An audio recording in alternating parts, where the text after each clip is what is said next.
Nakausap ko na si Ana. Ginawa ko na kung anong dapat kong gawin. Pero, nasa kay Ana pa rin ang huling desisyon. Salamat lang. Pero ako nang bahala. Alam ko nang gagawin para mapauwi siya.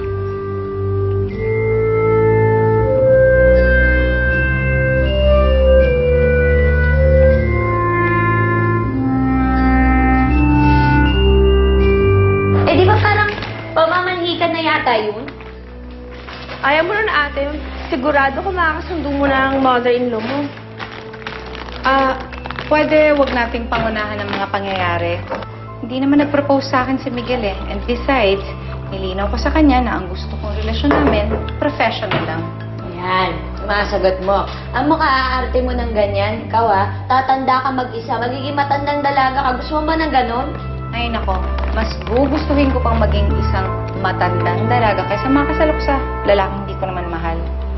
Bakit, ate? Kahit ba talaga konti, wala ang gusto kay Kuya Miguel? Kapag makapaniwala ka ng ate mo, na gusto rin niya kay Miguel, no crush mo yun, aminin mo na.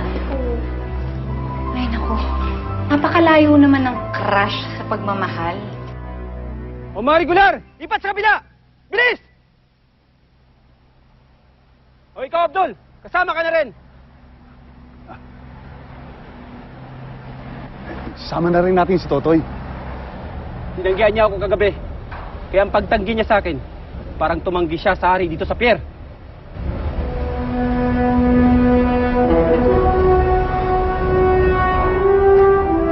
Yan na.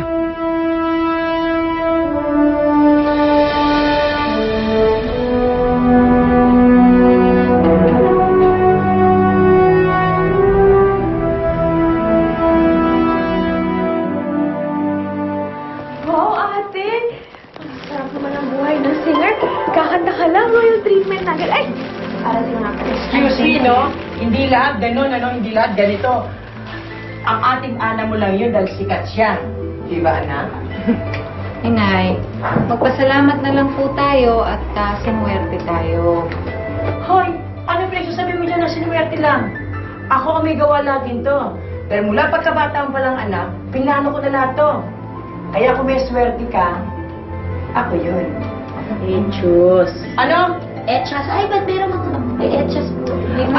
Basta anak, galingan mo kahit opening number lang ang kanta mo Puro bigati anak ang mga audience mo, puro mga high society.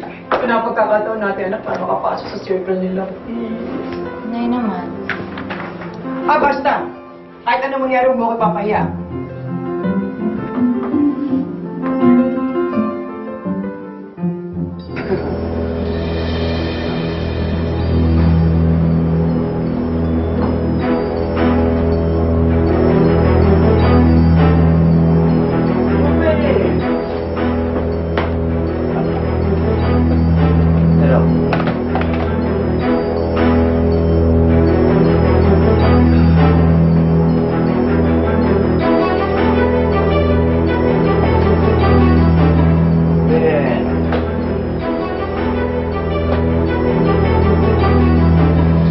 May nakuha ka na bang kalaban ni Abdul, Ruben? Si Buawi Jones. Si Buawi Jones yung sasama ko sa bata mo.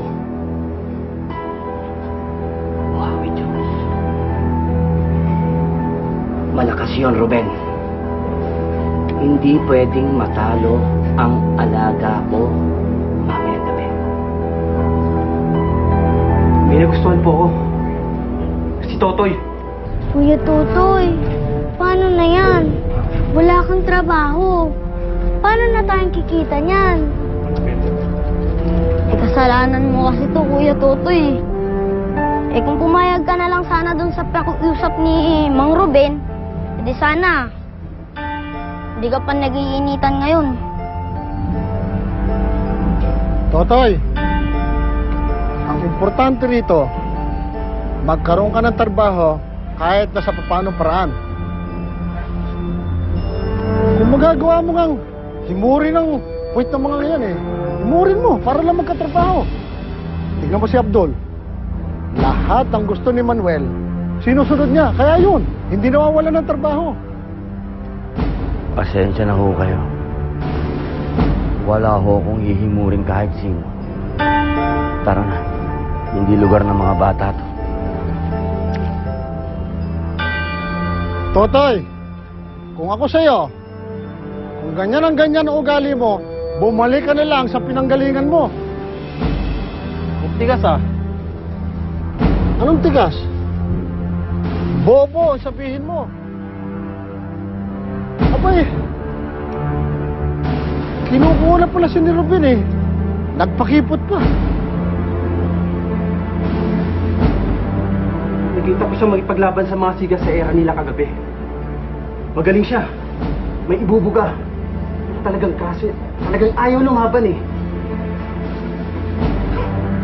Hindi huwag niyong bigyan ng trabaho dito sa Pierre. Gipitin niyo ng gipitin yung hayop na yon. Para walang malamon. At pag nagugutom na yon, kusang lalapit yun sa atin. Ha? Tignan ko lang. Kung makapagyabang pa yung hayop na yon.